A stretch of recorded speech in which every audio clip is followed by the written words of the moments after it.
नमस्कार, आप देख रहे हैं न्यूज 4 नेशन और मैं हूं प्रियदर्शन।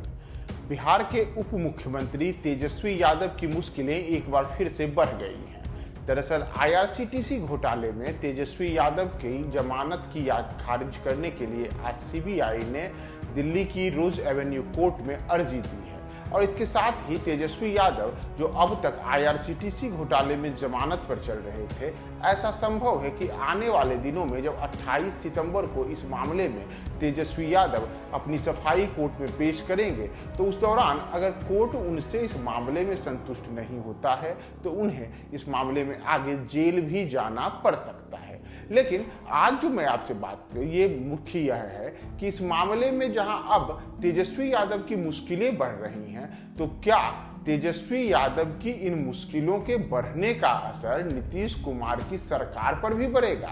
इसके बेहद इसलिए खास है क्योंकि याद कीजिए, जब वर्ष 2015 में नीतीश कुमार ने बिहार में सरकार बनाई थी महागठबंधन के बैनर तले, उस सरकार में भी तेजस्वी यादव उप मुख्यमंत्री हुआ करते थे और तब तेजस्वी यादव और नीतीश कुमार की जो यह जोड़ी चल रही थी, उसे अचानक से जो बेपटरी होना पड़ा, उसका कारण भी यह आईआरसीटीसी घोटाला ही था। वर्ष 2015 में जब नीतीश कुमार ने राजद के साथ मिलकर के और अन्य जो सहयोगी दल थे उनके साथ मिलकर के सरकार बनाई, तो उसके बाद तब तक तेजस्वी यादव को लेकर के किसी प्रकार के आरोप प्रत्यारोप सीधे सीधे नहीं हुआ करते थे। लेकिन बाद में उसी दौरान यह मामला उजागर हुआ कि आईआरसीटीसी घोटाले में तेजस्वी यादव भी आरोपी हैं। इन पे आरोप लगने के बाद तेजस्वी यादव बुरी तरीके से घिर गए। उस दौरान तेजस्वी यादव को लेकर के लगातार भाजपा नीतीश सरकार के ऊपर हमलावर थी। स्थिति हो गई कि वर्ष 2017 आते आते तेजस्वी यादव को इस मामले में नीतीश सरकार ने सफाई देने तक की बात कर दी थी और अंततः वर्ष 2017 के जुलाई महीने में नीतीश कुमार ने तेजस्वी यादव के कहा गया कि इसी आईआरसीटीसी घोटाले में नाम आने के बाद उन्होंने तेजस्वी यादव से अलग होने का निर्णय लिया, यानी कि राजद से अलग होने का निर्णय लिया और तब नीतीश ने फिर से एक बार एनडीए का दामन थाम करके अगली फिर से बिहार के मुख्यमंत्री पद की शपथ ली थी। लेकिन अब परिस्थितियां बदल गई हैं। एक महीने पहले तक ही नीतीश कुमार एनडीए के साथ बिहार में सरकार चला रहे थे, लेकिन अचानक से उन्होंने अगस्त के महीने में एनडीए से नाता तोड़ करके एक नाटकीय घटनाक्रम में फिर से महागठबंधन का दामन थाम लिया और अब तेजस्वी यादव जहां उप मुख्यमंत्री हैं, तो नीतीश सरकार महागठबंधन सरकार में मुख्यमंत्री के पद पर हैं।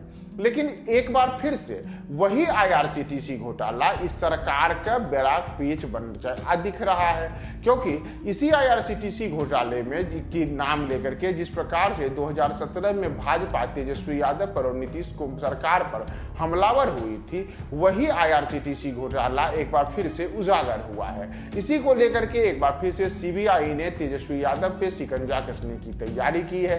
बाकायदा सीबीआई ने इसके लिए कोर्ट में अर्जी तक दे दी है और अब 28 सितंबर को इस मामले में कोर्ट की अहम सुनवाई होगी।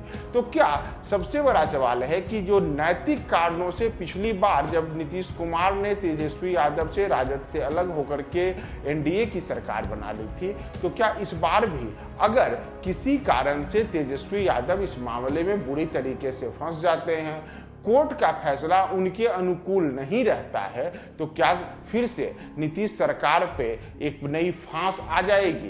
क्योंकि यह बेहद खास है। अगर इस मामले में तेजस्वी यादव को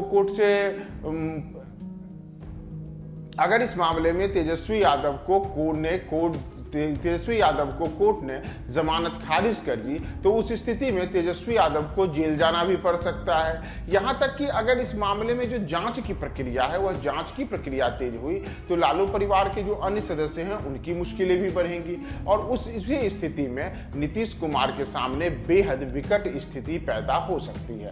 दरअसल हम आपको बताएं कि यह आईआरसीटीसी घोटाला है क्या। लालू यादव जब वर्ष 2005 में मुख्यमंत्री थे, तब से ही यह आईआरसीटीसी घोटाला उनके परिवार के लिए गले की फांस बनी। दरअसल लालू यादव और उनके परिवार पर आरोप लगे कि उन्होंने पद पर रहते हुए पद का दुरुपयोग किया और रेल मंत्रालय से जुड़े हुए कई ऐसे मामले रहे जो आईआरसीटीसी के जो होटल होते हैं उन्हें में टेंडर दिलाने में गड़बड़ी की गई।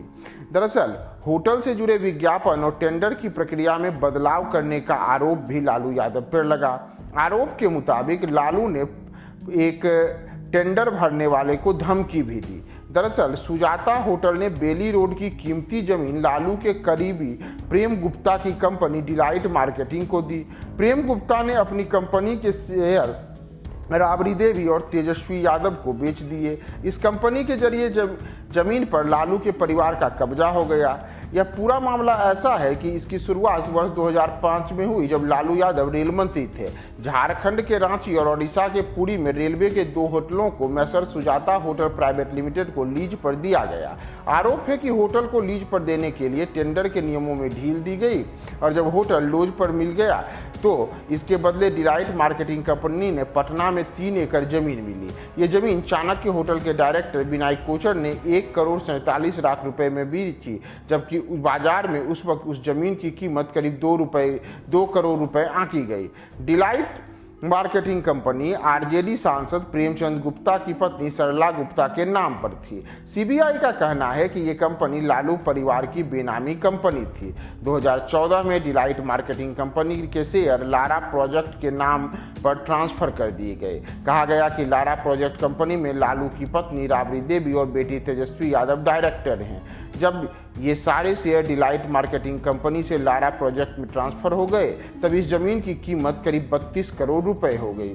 यहाँ पर जो बात सबसे ज़्यादा हैरान करने वाली है वह यह है कि 32 करोड़ रुपए की जमीन को लालू के परिवार की कंपनी लारा प्रोजेक्ट को सिर्फ 65 लाख रुपए में ट्रांसफर कर देने की बात कही गई। यह पूरा का पूरा आरोप सीबीआई ने अपनी एफआईआर में दर्ज की है और इसी को लेकर के अब इस मामले में तेजस्वी यादव बुरी तरीके से फंसे हुए हैं। उनको लेकर के जिस प्रकार के आरोप अब लगे हैं और सीबीआई ने कोर्ट में उनके खिलाफ अर्जी दी है, तो ऐसे में इस सरकार की मुश्किलें बेहद बढ़ सकती हैं। और विशेषकर नीतीश कुमार जो भ्रष्टाचार के मामले में खुद को हमेशा पाक साफ बताते रहे हैं, अपनी सरकार को सुशासन की सरकार बताते रहे हैं, वैसी स्थिति में अगर उनके उप मुख्यमंत्री फंसते हैं, उनके उप मुख्यमंत्री के खिलाफ कोर्ट का निर्णय आता है, तो उस स्थिति में क्या नीतीश कुमार अपनी सरकार को बनाए रखेंगे या फिर नीतीश कुमार कोई सख्त निर्णय लेते हैं? क्या होगा भविष्य में, इसके लिए आप बने रहिए हमारे साथ न्यूज़ 4 नेशन।